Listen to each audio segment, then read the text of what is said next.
que el estrellato no se puede ocultar. Y el día de hoy yo quiero presentar formalmente a Miriam, licenciada en educación. Tú me vas corrigiendo si ahí voy armando tu Claro. currículum, pero esta es la percepción que tengo de ti, que la sociedad mexicalense y del Estado tenemos de ti. Hélice es una fundación que busca la sustentabilidad, que el aprovechamiento del medio ambiente.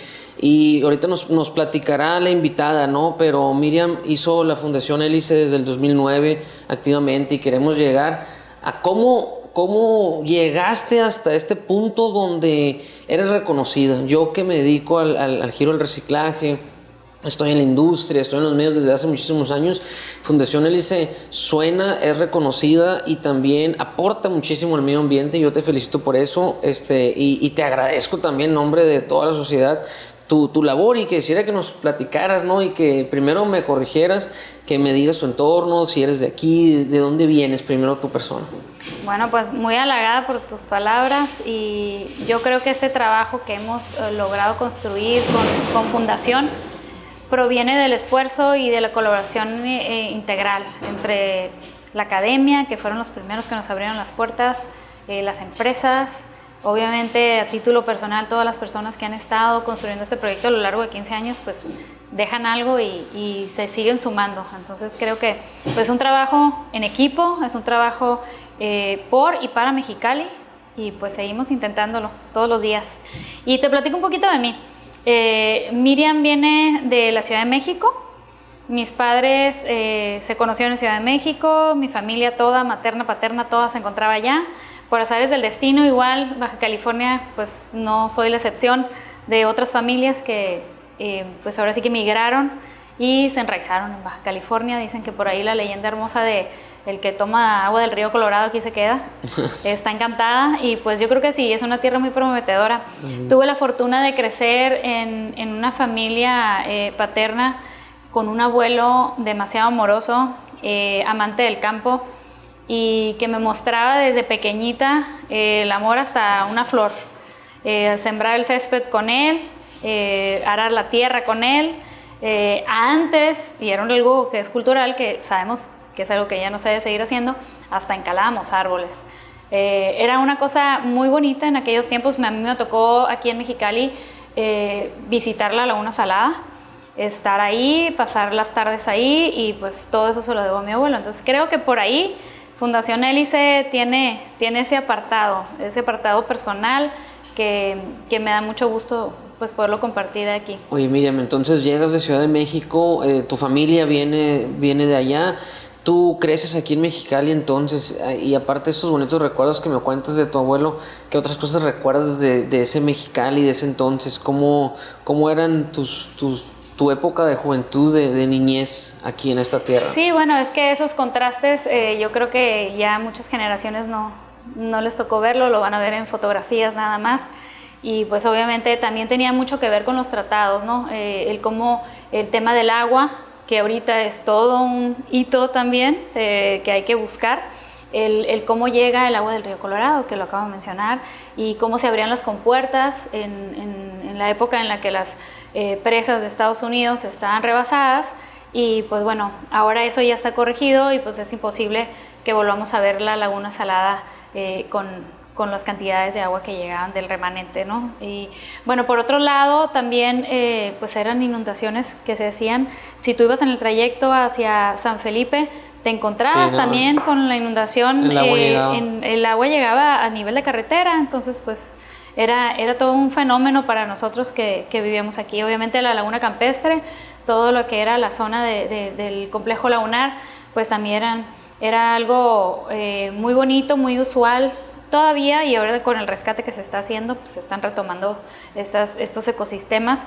Pero bueno, el Vicente Guerrero, ¿qué te platico? Mi niñez, yo ahí toda mi primaria, ir al Parque Vicente Guerrero era una ilusión, estar ahí el fin de semana, el patinaje, por ahí había un lugar que era la pista de patinaje, y era llegar con tus patines, pasar el tiempo en la atmósfera. Era algo como común entre los jóvenes, entre los pequeños. Pues, Estoy hablando de mi primaria, por ahí, primaria baja. ¿Y desde ahí te nacía ese amor por el medio ambiente y por el tema, o todavía no nacía en ti? Me imagino que hubo un momento en tu vida en que despertó eso. Sí, yo creo que sí fue una influencia, por eso lo comenté desde mi abuelo, del cuidar siempre. Yo no podía ver de niña que un niño maltratara una flor, o sea, era para mí ya, pero es algo malo, ya lo tenía súper marcado, ¿no? Entonces, pues yo creo que sí es una influencia que quedó en mí.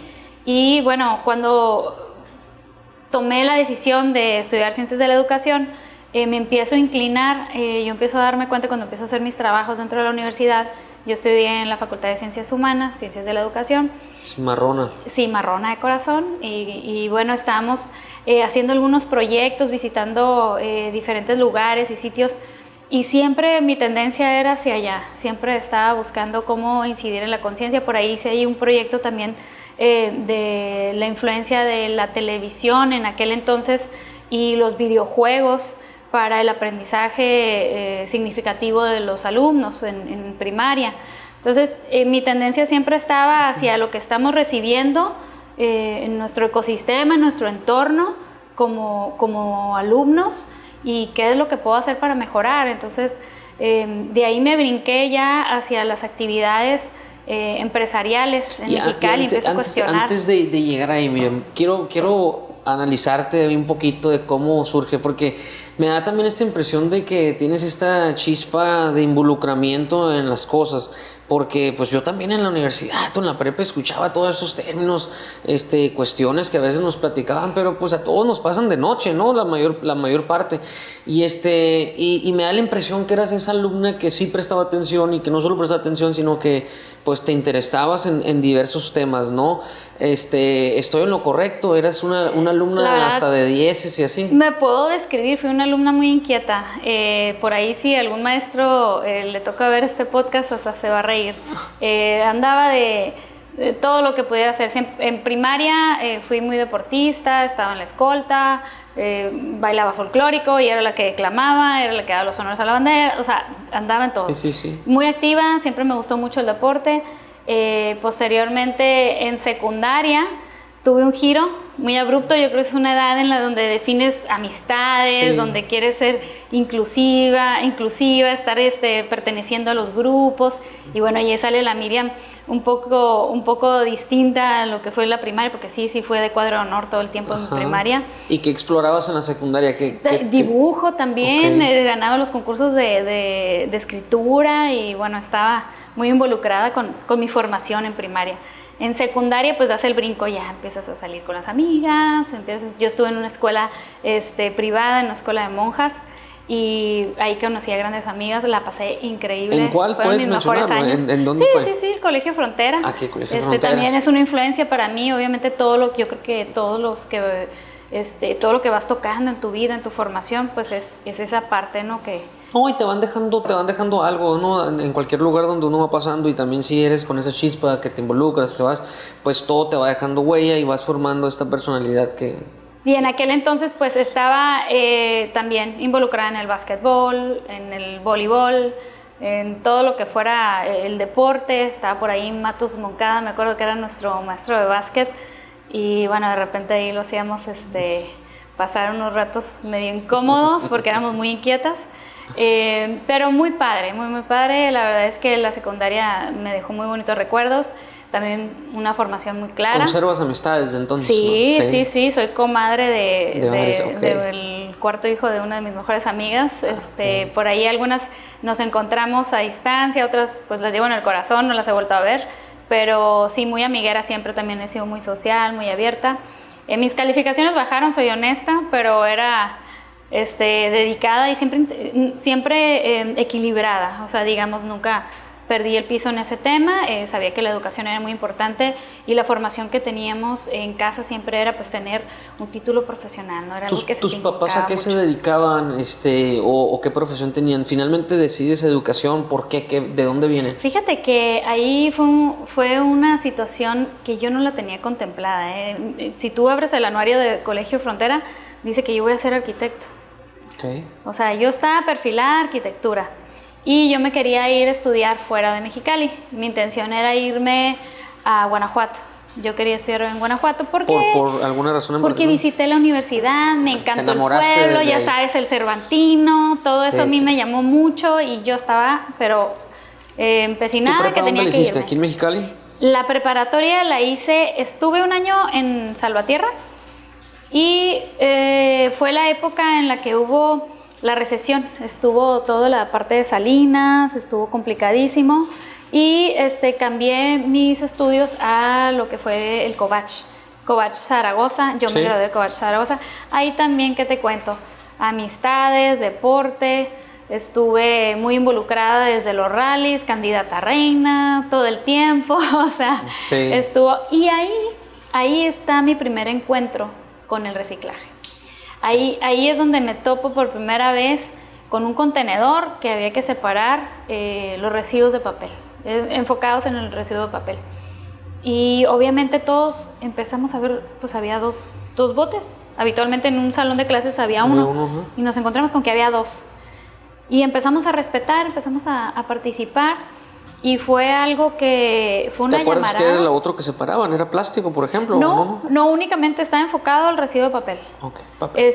Y pusieron un contenedor central y de repente lo quitaron. O sea, te puedo decir que pasó todo un semestre y lo quitaron. Como que habrán activado esa parte, pero pues igual dejó una semilla en ti, mira, ¿te acuerdas? Totalmente, o sea, ese fue el parteaguas y donde yo prendo uno de mis foquitos de alerta y se queda prendido, ¿no? Okay. Todo el tiempo ahí como latente. Siempre fue mi cuestionamiento, ¿por qué ya no continúan? Preguntaba, pues no, es que la empresa ya no va a venir por los materiales, pero ¿por qué? Si sí estaba funcionando, estábamos participando, el colegio y todo. Nada. Se retira, pasan los años, yo estudio la carrera. Finalmente no decides por arquitectura, no te vas a Guanajuato. Me brinqué esa parte. Cuando empiezan las convocatorias, obviamente la carrera de arquitectura en Mexicali era dificilísimo poder acceder a esa carrera, con todo y que realmente sí tenía la capacidad del puntaje que obtuve y demás, pues de todas maneras era muy competida. Entonces, pues bueno, habían otras alternativas en ese momento y me voy por la carrera de educación. Siempre fue mi vocación y siempre fui muy dedicada también a la parte de la instrucción, a la docencia. ¿No inspirada en tu casa ni por hermanos tienes?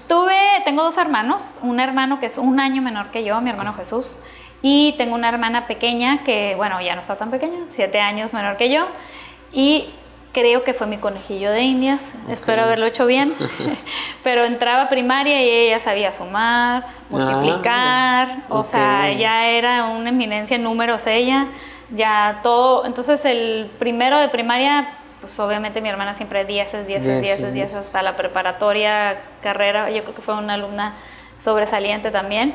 Y fue tu primera alumna entonces. Fue mi primera alumna. De ahí nacía pues. Sí, yo dije ya le voy a parar porque cuando iba a clases se aburría, porque ella ya terminaba todo muy rápido, ya sabía todo lo que la maestra estaba enseñando, entonces dije, no, pues ya no te voy a enseñar a dividir, nos vamos a quedar en la multiplicación. Ya se sabía las tablas, o sea, ya era una cosa, sí. Entonces, en la carrera también le hago todo lo que es el estudio de vocacional, le aplico las baterías, yo tomé por ahí la optativa de orientadora vocacional, entonces tenía como todas las herramientas para poderla evaluar. Entonces ella ya entra al CETIS en la prepa y en la preparatoria ya estaba perfilada al área económico-financiera y estudió economía. Ajá, mira. Entonces ahí anda. Wow. Oye, y ahorita que hablas del tema de la orientación vocacional, para mí ha sido siempre un tema porque yo, por ejemplo, nunca tuve claro qué quería estudiar. Terminé estudiando por inercia una carrera y me sucedió igual con los diplomados posteriores y todo.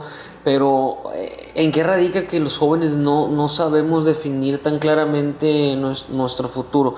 Te iba a preguntar, digo, tú también estuviste en esa disyuntiva, tal vez la vida y por ahí te arroja, pero ¿en qué crees que radica el problema y cómo lo aterrizaste en ti para definirte? Mira, número uno creo que sí tiene que ver mucho con tus capacidades y habilidades, dónde te sientes más apto, dónde crees que muchos, también hay desinformación sobre cómo te desarrollas profesionalmente detrás de una carrera.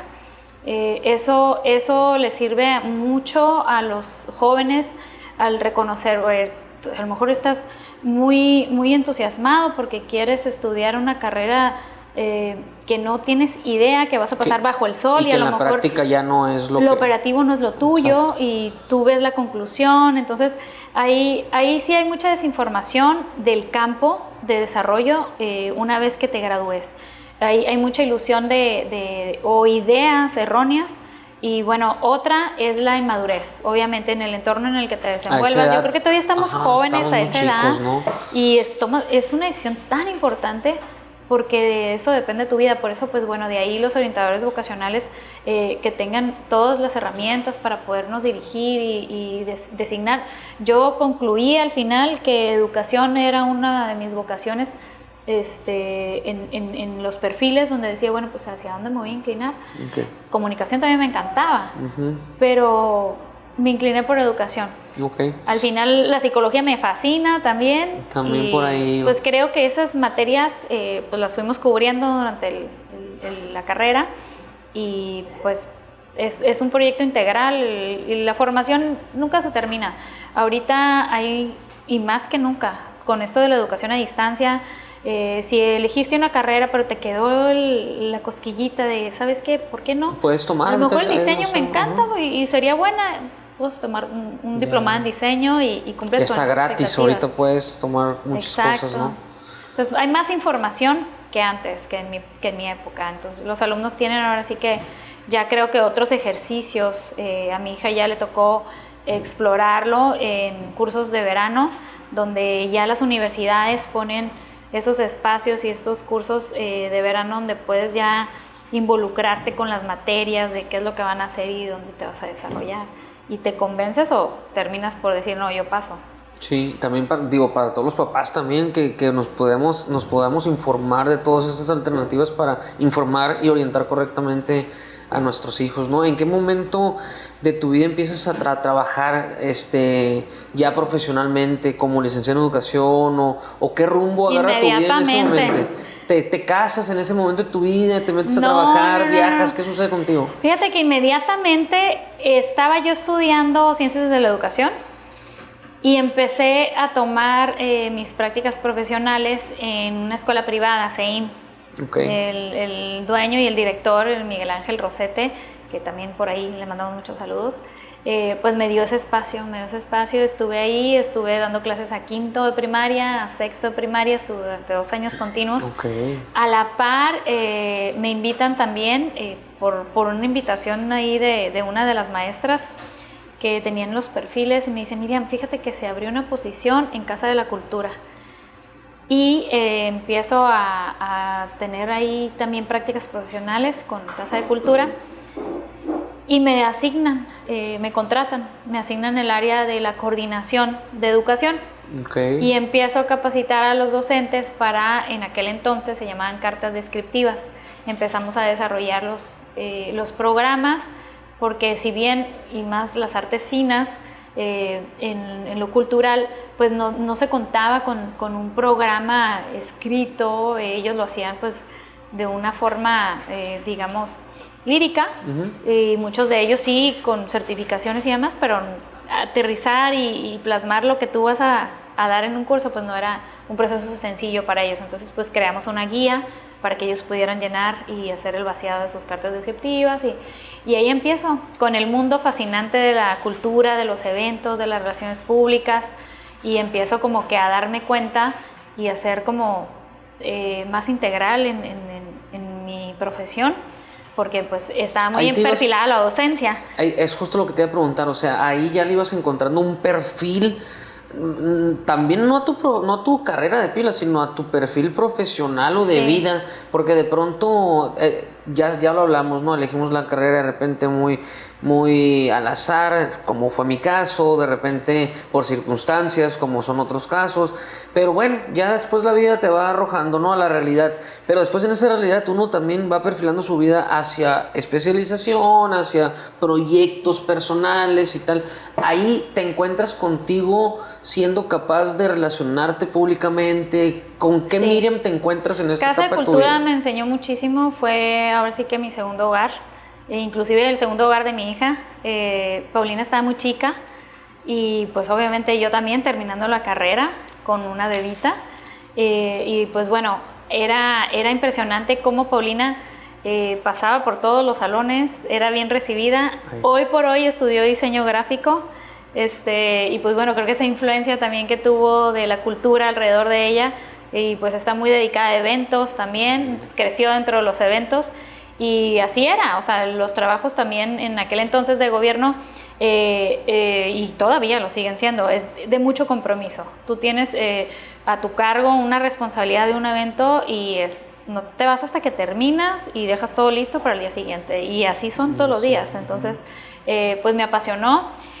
Después de tener la coordinación de educación, me asignaron también la coordinación de eventos, entonces eventualmente coordiné los dos al mismo tiempo, y pues eso me dio la oportunidad también de que otras personas me voltearan a ver, me hicieran otras ofertas, y así fue que fui construyendo mis plataformas, digamos, de confianza. Hoy por hoy son personas a las que me acerco, les pido consejos. En ese punto, mientras te ibas desarrollando en esta etapa que me cuentas, justamente el medio ambiente y el reciclaje estaban presentes en tu vida de alguna manera. Sí, empiezo yo con un proyecto piloto. Curiosamente, antes de desarrollarme y de definir qué es lo que iba a hacer, se atravesó una persona muy importante también en mi trayectoria. Y ahorita me hiciste acordarme de él. Me encontré al señor Arnoldo Cavada en el camino. Por azares del destino me empieza a preguntar qué me pareció Agrobaja. Y empiezo a compartirle mi experiencia de Agrobaja, y creo que podemos hacer esto, y creo que esto se debería hacer de tal forma, en tema de mi experiencia por coordinación de eventos. Entonces me invita a trabajar en un proyecto que tenían en su televisora, y era un proyecto dirigido a los niños. Era un proyecto que se llama Coffee, que es la fundación intermedia de su canal. Entonces me empiezo a involucrar con el tema de las ONGs, y ahí es donde hago el clic.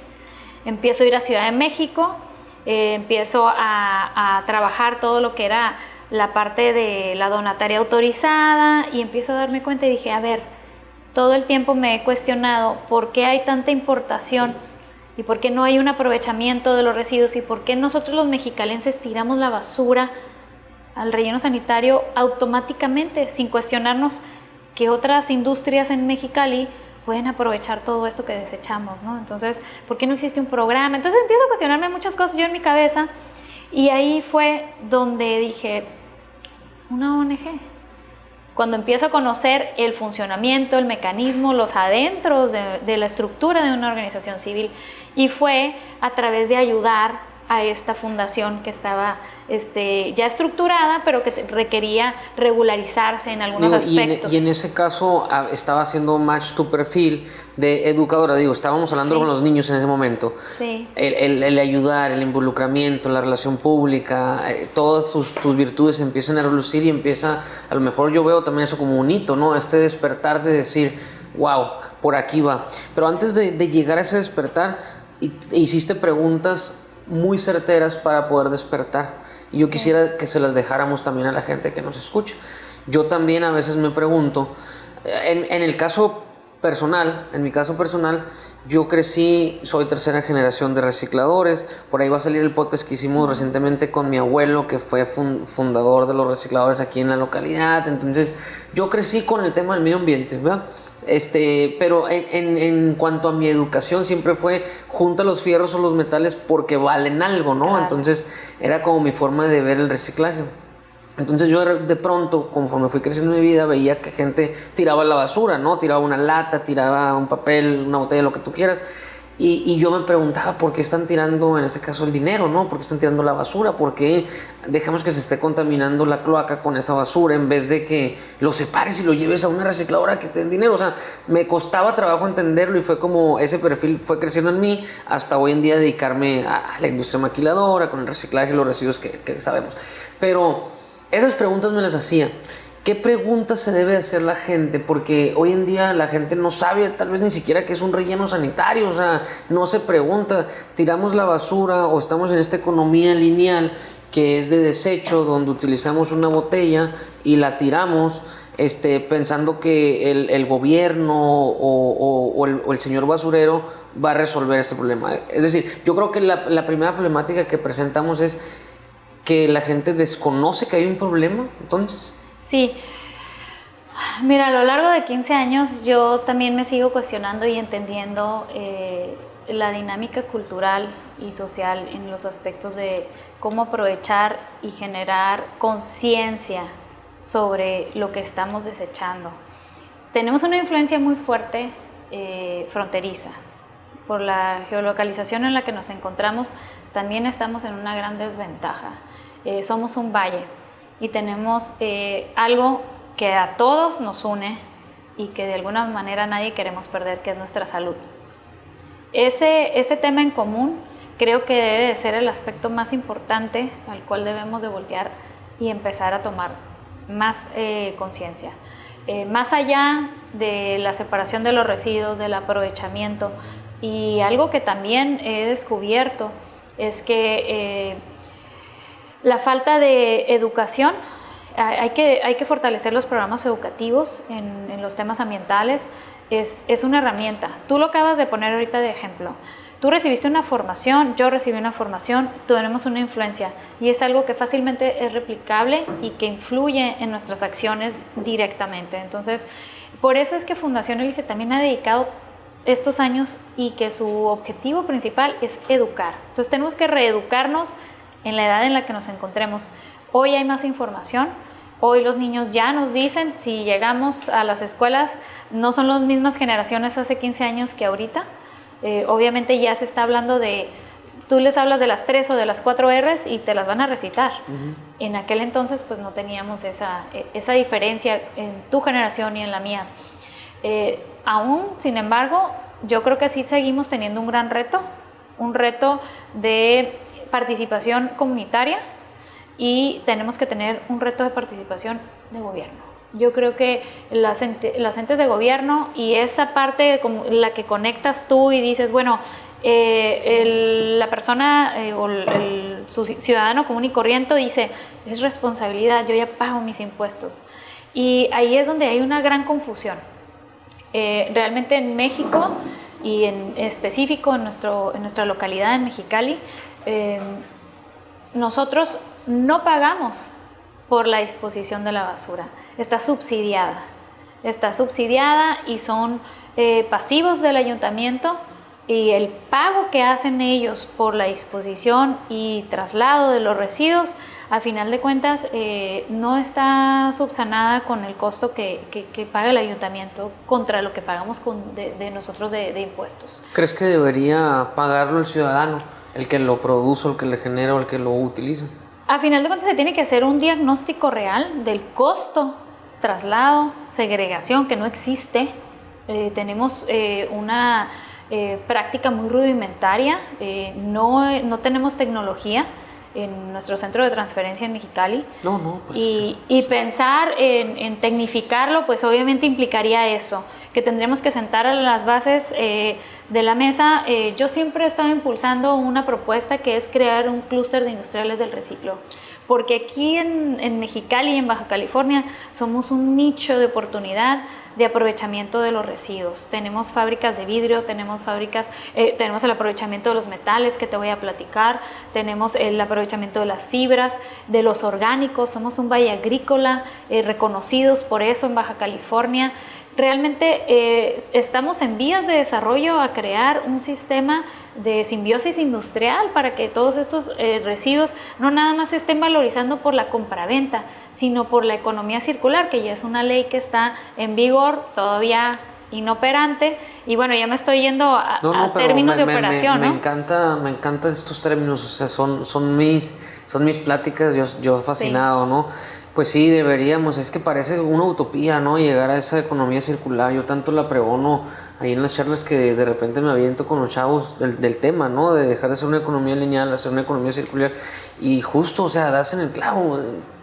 Estamos justo como una oportunidad para poder aprovechar todo este ecosistema, porque tenemos pues como dices, de todo. Y regresando un poquito al tema del subsidio, del costo de operación, lo que le cuesta a Mexicali la disposición de sus residuos. Diariamente estamos generando nosotros como individuos de 1,5 punto, que es lo que se tasa más o menos en Latinoamérica de que desecha diariamente una persona, 1,5 kilogramos diarios. De ese 1,5, ¿cuántos son valorizables? Sabemos que el orgánico es más del 60% en los hogares. Obviamente si tú te vas, estoy hablando de residuo sólido urbano, pero si tú te vas a la industria y empiezas a hacer un mapeo de los residuos y tenemos un directorio de estos materiales, pues podemos empezar a encontrar con que podemos generar un programa muy virtuoso con un clúster de industriales del reciclo para generar beneficio local, porque también el tema es que tenemos estas industrias que requieren de la importación. Esta importación de materia prima tiene una huella de carbono, tiene un costo aduanal.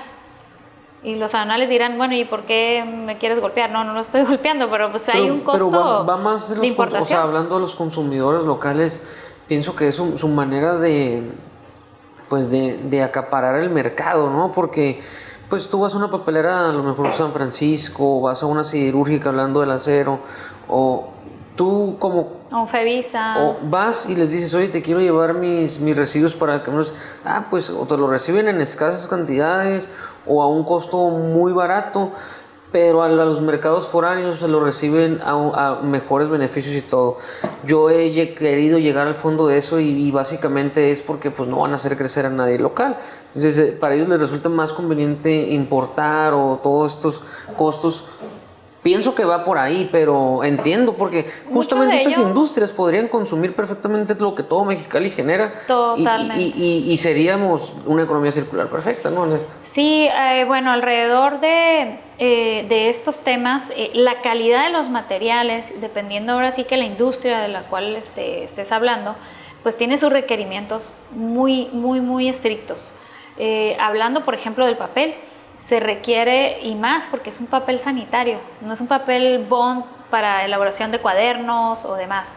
En el tema del cartón es mucho más sencillo, pero a la vez tampoco puedes comprar cartón para elaboración de toallas interdobladas de papel craft, que son las cafecitas, con cartón relleno, proveniente del relleno sanitario, sí, lo entiendo. O que están combinados con residuo orgánico, y dependiendo qué tan contaminado esté, ¿por qué? Por el olor, por la forma en la cual, pues el tipo de residuo que vas a generar. Que ahí también pues volvemos, ¿no? Como que es primero el huevo, la gallina, ¿no? Lo que hablamos, pues así es. Tendríamos que separar también desde el origen para poder hacer. Pero bueno, nos desviamos un poquito de tu historia personal, pero es que todo esto te fue formando con de repente te hace clic en tu historia. Todo esto, medio ambiente, organizaciones no gubernamentales o civiles. ¿Qué pasa después? Bueno, después de encontrar cómo operaba una ONG y que descubro toda, pues digamos como tuve ese despertar, porque así fue, aterrizo mis ideas, las pongo en un documento, me acerco a una persona que quise mucho, quiero mucho, porque lo llevo también en mi corazoncito, a Carlos Urieta Goyena, que fue mi mentor, y él fue el que me empieza a mostrar toda la parte educativa, de la parte de la educación ambiental, que él era de los pocos que hacían educación ambiental pues de vocación, ya él era oceanólogo. Y bueno, adelantado a sus tiempos. Muy adelantado a sus tiempos. Por ahí te platicaba que conservo todavía el primer manual que él elaboró para llevar a cabo un programa de manejo de residuos al interior de oficinas administrativas. Y bueno, digamos que fue como la base y todo lo que yo retomé, y veo que no han cambiado las cosas. Sí, ahora en lugar de presentarlo en un documento impreso blanco y negro con impresora de punto, pues estamos haciendo PowerPoints, estamos llevando la inteligencia artificial a otros niveles y tenemos otras herramientas para impactar, que eso es parte de la comunicación y la reeducación que tenemos que hacer como seres humanos. Creo que igual también me desvío poquito, pero es parte del mensaje. creo que lo que tenemos que empezar a repensarnos es qué tipo de sociedad queremos y dónde queremos desenvolvernos y qué tipo de trabajo quiero y qué tipo de familia quiero y qué tipo de profesión quiero y yo qué es lo que quiero hacer conmigo y dónde el entorno importa muchísimo. Si no lo cuidamos y creemos que lo tenemos porque es gratis, el aire, el agua, todos los elementos. Si no nos hacemos estas preguntas, ¿no? Si no nos decimos de dónde vienen las cosas, hacia dónde van, qué uso le estoy dando, por qué lo uso. O sea, cuestionarte, ¿no? Eso algo es el despertar. Para los maestros, a mí me encanta mucho, en la web lo encuentras, en YouTube lo puedes buscar, la historia de las cosas. Padrísimo, sí. Está padrísimo, es muy gráfico, muy claro de dónde vienen las cosas. Y tú le preguntas a un niño y la verdad te fascinas, hasta en preescolar, y llegas y les preguntas de dónde salió el agua, de dónde salió, y te empiezas a encontrar con tanta respuesta y ellos la tienen. Sí. Porque los niños se cuestionan y ahora pues vuelvo a repetir, hay acceso a tanta información, ellos también pasan mucho tiempo y ya están siendo impactados por esos temas. Es algo que ya mundialmente se está trabajando. ¿En qué momento dejamos de ser niños, no? Y dejamos de hacer nuestras preguntas importantes de la vida? En tu caso, ¿te hiciste las preguntas adecuadas? Te imagino pues muy jovencita, estás muy joven, pero te imagino pues recién egresada en tus primeros pininos laborales y tocando puertas como las del oceanólogo para aprender, para aplicar, implementar algo. Y muchas de las personas que invito al podcast son este perfil, hacedores de realidad. Yo les digo, ¿qué sucede en ese momento para darle forma al proyecto que después es Hélice? Sin quererme saltar tanto, pero ¿qué sucede en ese momento? ¿Cómo se da el nombre de Hélice? ¿Cómo esto se convierte ya en un plan de vida? ¿O si es tu proyecto de vida o a la par de otros que también nos quisiéramos que nos contaras? Sí, bueno, la historia continúa. Empiezo a hacer un proyecto piloto. En aquel entonces estaba una señorona que también admiro muchísimo, Cachis Ramos, estaba como primera dama y a cargo del DIF municipal. Le tocó la puerta, es una de las puertas que toqué, y le presento la idea. ¿Sabes qué? Quiero hacer esto. Y era un programa de educación ambiental para generar cambios de hábito de consumo, y estos cambios de hábito de consumo pudieran tener en concreto el aprovechamiento de los residuos, y que en ese entonces había una recicladora local que estaba interesada en darle los beneficios al DIF, y como propuesta pues se la presentamos al DIF, se creó y era para ese entonces. Surgió, esa empresa ya no está, se cerró esa empresa. Y fue una llamarada, digamos, fue como el primer acercamiento que tuve yo con un proyecto en concreto.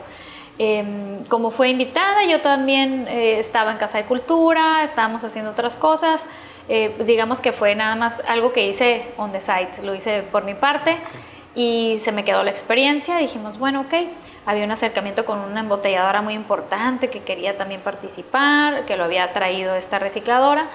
Y bueno, después de eso sucede que empiezo a buscar otra vez a mi mentor, a Carlos, y le presento el proyecto más estructurado. Mira, ya hicimos esto, vamos a trabajarlo. Y me dice, dale. Y empezamos a trabajar. Por ahí me acerqué también a mi alma mater, y es algo que yo siempre comparto con los jóvenes. ¿Qué haces tú cuando tienes un problema o quieres buscar ayuda? Normalmente vuelves a casa. Entonces eso hice, me fui a la facultad y hablé con un ex maestro mío, bueno, era director en aquel entonces de la facultad cuando yo estaba, y el maestro Marco Villa me abre ahora sí que las puertas de un proyecto que tenían, UCES, y bueno, empezó a trabajar con una chica también muy activa, muy proactiva, que le debo también mucho de Fundación Hélice, que por ahí somos mamás de Hélice, por ahí decimos cómo va la quinceañera, y todos los años pues ya el niño bebé toddler creció, ya tiene 15 años, y pues nos da mucho gusto ver que lo que construimos juntas pues se pudo dar. Entonces entra Nayumi Ortega a colaborar con el proyecto, y empiezo a sumar adeptos. Lo presento ante un nutrido grupo de investigadores de la UABC.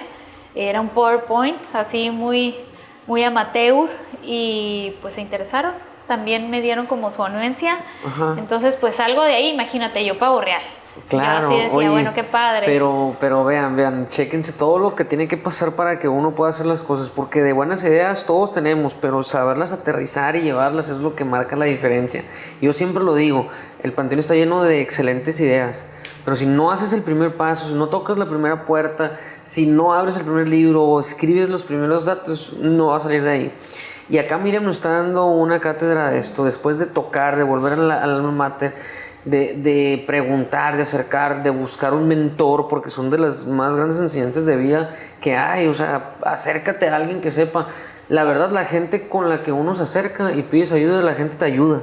Sí. Porque rara vez la gente pide ayuda, o sea, no hay esa vocación genuina, ¿no? Y me surge la pregunta, ¿qué tiene que tener un líder para llevar proyectos como este? Miriam, se ocupa también un tanto de locura, ¿no? Se ocupa... Sí, tienes que tener mucha pasión.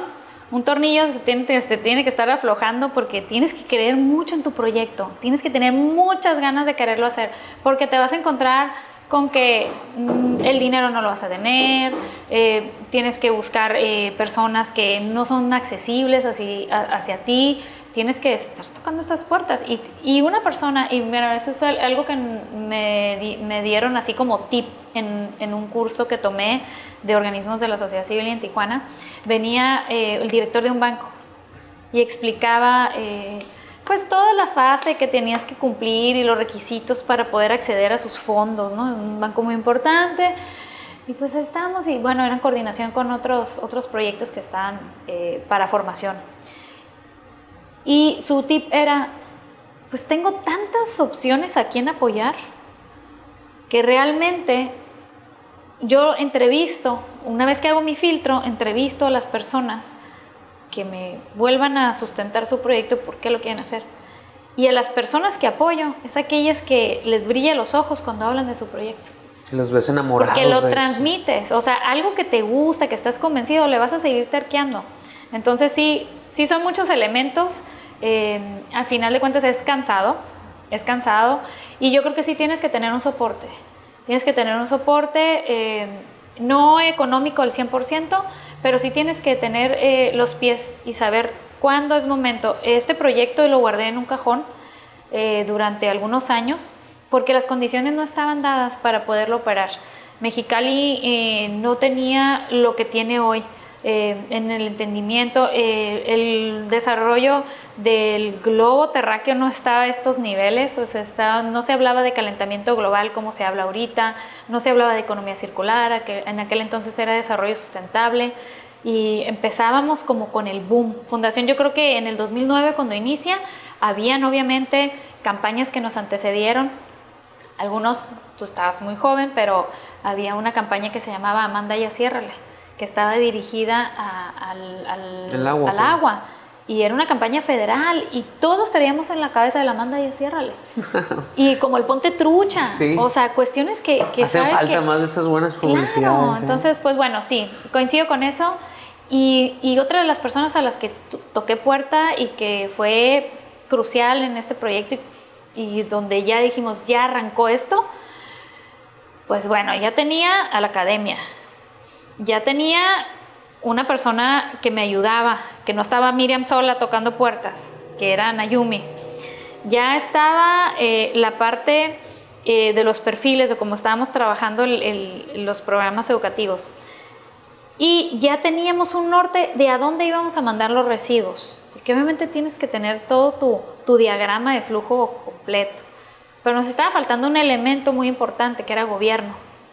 Y aquí y en China, y me digan lo que quieran, si tú no logras convencer a la iniciativa privada, al sector gobierno, y no conjugan el proyecto, pues vas a estar contracorriente. Entonces, el éxito que ha tenido este programa educativo es que hemos logrado sentar a todos los sectores y que hoy por hoy sigue siendo un programa comunitario, es un proyecto social y bueno, en ese entonces estaba un secretario que era Sócrates Bastida y su subsecretario que fue el doctor Efraín. Me escucharon, también pusieron un personal a cargo de la secretaría para para tener unas reuniones de trabajo, unas mesas de trabajo en Magda, la recuerdo muy bien. Y por ahí hicimos una convocatoria a empresarios a participar en el proyecto y para podérselos presentar, para formar la primera acta constitutiva de Fundación Hélice. Entonces, pues lo presento entre 10 empresarios, de ellos se sumaron 3. ¿Recicladores o...? Sí, involucrados en la industria, 3 de ellos se sumaron. Pues bueno, Llegaste, de ahí... Es que llegaste, tu inicio de Hélice en el 2009, venía una curva de muchas crisis en el reciclaje. Te en estoy 2008. hablando de casi 8 años en lo que logré llegar a la constitución de la fundación. O sea, estamos hablando de un proyecto de universitaria, cuando tú tenías la idea de que ibas a hacer algo por ahí. Wow. Entonces, de guardarlo en el cajón, de hacer el piloto, de irte a la Casa de la Cultura, de dar clases y ahí traerlo todo el tiempo, ¿no? Entonces... se da la oportunidad. Cuando se da con estos 3 empresarios y se da y se firma esto, digo, háblame también de tu satisfacción personal. O sea, no, fue muy chistoso porque, imagínate, yo idealista, inquieta, porque tocaba puertas y no me rendía y por ahí de repente sí tristeaba, ¿eh? Sí llegué, pues claro, me llegué a deprimir en el sentido de que decía, ¿por qué esto no se puede? Que no jala. Entonces, cuando me dicen, es muy diferente trabajar con empresarios. Salgo de la reunión y me dicen, ¿qué haces aquí? Yo, no, pues es que vete al notario. Ya dimos nuestra palabra, vas a construir la fundación, entonces. Inmediatamente las cosas caminan a otro ritmo. Entonces, eso fue ahora sí que mi despertar final, una satisfacción muy grande. No sé si viste, bueno, muchos han visto la película, la de Will Smith, En búsqueda de la felicidad, es una película muy icónica, donde llega ese momento donde encuentra y logra conectar todo lo que le costó. Entonces, que le dicen muchos aha moment, cosas así, lo viví, me encantó. Y pues así surgió Fundación. Wow. De mucha terquedad. Antes de cuando surgió, más bien, no antes, ¿qué papel surgió el nombre? Platícanos el nombre. Es otra historia también muy interesante. Cuando presento el proyecto ante el Instituto de Investigación, estaban pues varios doctores ahí, algunos también por ahí, me acuerdo, estaba Ángel Sáizar, estaba Benjamín Valdés, que era el director del instituto, la doctora Sara, bueno, también una persona que me ayudó muchísimo y como mentor fue el exrector de la UABC, doctor Víctor Beltrán Corona, también, y él me refirió a otros investigadores. Bueno, presentamos ante ese grupo el proyecto. Iba sola, todavía no estaba la otra parte, y me hicieron la observación. Me dice, Miriam, bueno, pues yo presento la idea de que tendríamos que unir al gobierno, a la iniciativa privada, al sector educativo. Y me dice, pues es que ese es un programa, ese es un proyecto de investigación de triple hélice. Y yo, ¿cómo que triple hélice? Pues sí, me dice, o sea, es la fusión de los 3 ejes para emerger en proyectos de beneficio social. Pues sí, pero pues es lo que yo quiero, o sea, pues no estaba descubriendo el hilo negro, por supuesto. Esto ya existe, se aplica a nivel global y pues son pero sí te ejes. Entiendo que justo para uno cuando lo vas descubriendo, pues tú lo estás inventando porque no lo estabas, o sea... Inmediatamente llegué a la computadora y dije, a ver qué es modelos de triple hélice. Yo no era investigadora, yo era una simple licenciada recién egresada que tenía una idea. Y qué guau, todo lo que... Y ahí fue cuando dije, bueno, perfectamente, es lo que se me ocurrió, es lo que quiero hacer. Triple hélice, sí, pero realmente hélice se va a llamar. Entonces, para mí simbolizaba la fusión de los 3 ejes, porque es una hélice, el movimiento, la energía eólica, el dinamismo y la fusión de esos 3 ejes. Entonces, pues lo bautizamos como Fundación Hélice. Muy bien, felicidades por eso. Quiero entrar a una sección de preguntas rápidas antes de ir aterrizando al cierre del episodio. Sí. Y quiero que nos contestes tan profundo como quieras, o tan rápido y bote pronto como te parezca, ¿va? A ver. ¿Qué te hace sentir vivo? ¿Qué te hace sentir viva?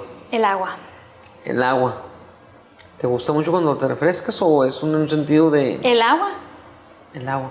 El agua en mi piel, el agua, el refrescar, el tomarla, el contacto con el agua. ¿Te gusta?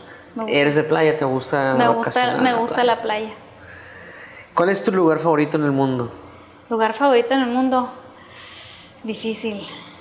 Lo que se te venga. Difícil. Lugar favorito. ¿Qué fue lo en el primero mundo. que pensaste? Mi casa. Tu casa, el hogar. ¿Cuál es la emoción que más te cuesta controlar? El coraje. ¿Eres temperamental?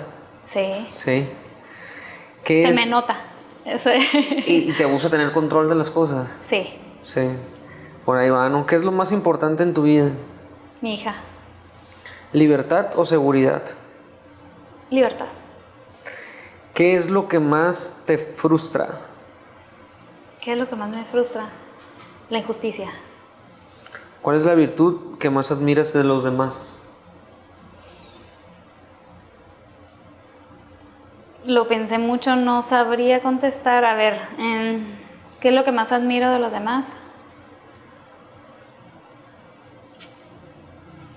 Yo creo que las capacidades de construir, de desarrollar, de inventar, De ser hacedores, ¿no? de ser hacedores. ¿Qué es lo que te da esperanza? Que podamos tener un mundo mejor. ¿Y qué te hace sentir paz? ¿Qué me hace sentir paz? El no tener que hacer nada. Descansar. Yo cuando no tengo nada que hacer, encuentro mi paz. Sí, yo también soy de ese tipo de paz. Miriam, Fundación Hélice tiene varios programas que vas abarcando en los diferentes esquemas gubernamentales, empresas privadas. Platícanos de estos 4 ejes que manejas y algunos de tus programas. ¿Qué viene para Hélice y qué vienen estas fechas? Bueno, tenemos varios programas. Los programas iniciaron, el más viejito y el que todo el mundo conoce es Dona tu libro viejo. Vamos por la 15ª edición, 15ª edición, perdón. Y pues el éxito de este proyecto, y nos llena mucho orgullo, es que ya está casi en todo el estado. Es un programa muy noble. Viene Tijuana, ¿no? Vamos a hacer a tener Tijuana de nuevo, Ensenada, Tecate y Mexicali. Vamos a estar trabajando en ¿No es la misma fecha ese evento? No. ¿Lo vas haciendo? Sí, durante todo el verano, arranca en mayo. ¿Por qué en mayo? ¿Por qué? Y así fue como surgió, porque es la época en la que están casi a cierre del ciclo escolar y es cuando las mamás y bueno, los estudiantes ya tienen sus materiales que saben que van a descartar y es importante que los guarden y esperen a la temporalidad de la campaña para depositar sus residuos. Dona tu libro viejo tiene la ventaja de que acopia los libros en buen estado y se lo entrega a la red estatal de bibliotecas y estos se destinan a diferentes programas de lectura, tanto proyectos privados, que son de proyectos chicos de fomento de la lectura, como proyectos estatales. También se van a bibliotecas municipales. Hemos entregado en San Quintín, hemos entregado en Rosarito, hemos entregado en Ensenada, en Tecate y en Mexicali el beneficio de estos libros. Se han ido a telesecundarias, a sitios de la tercera edad, espacios de la tercera edad, inclusive de readaptación juvenil. Y estamos pues, muy contentos de celebrar ya estos 15 años en coordinación con la sociedad. Después de Dona tu libro viejo tenemos el programa de Recolectra, que está enfocado a los residuos eléctricos y electrónicos. Esto es un material muy incomprendido, todavía falta reeducar y trabajar mucho en una campaña de comunicación social para que se entienda que estos residuos, y hoy por hoy que pues, manipulamos tanto iPads, tablets, computadoras, todos estos equipos. No, y también ya están de desecho, o sea, muy rápido se van reciclando. Y también existe culturalmente la idea de que el residuo electrónico genera valor guardado. Culturalmente se entregaban se pasaban las televisiones, las licuadoras, todo, entonces lo guardabas por el valor de mercado, pero hay una obsolescencia programada. Entonces esos equipos, el guardarlos, lo único que hacen es que los materiales que pudieran ser valorizables, pues ya no entren en el mercado cuando los saques. Entonces Sí es importante buscar esos espacios públicos controlados, porque hay mucha manipulación por la recuperación de los materiales valiosos, y todo lo que no vale queda en los cuerpos de agua, quedan los lotes. Es muy habitual ver en la ciudad de Mexicali las quemas para recuperación de metales, y eso es algo que debemos empezar a erradicar culturalmente. ¿Por qué? Porque el nivel de contaminación, de cáncer y de programas de salud estamos viviendo por la falta de gestión de estos residuos. Entonces, va más allá de una campaña de acopio, va más allá de donar y entregarle a alguien más el aspecto social del residuo que ya no quiero. Es por ti, para tu familia, porque es el aire que respiras. Entonces, pues bueno, es algo que tenemos que seguir pregonando. Hay otro proyecto que se llama DAR, que también está enfocado al archivo muerto, pero está muy dirigido a las empresas. Recordar así es algo que no me gusta platicarlo, pero sí es un momento de dejar un punto ahí y a veces hablar de lo que fue la tragedia de la guardería ABC.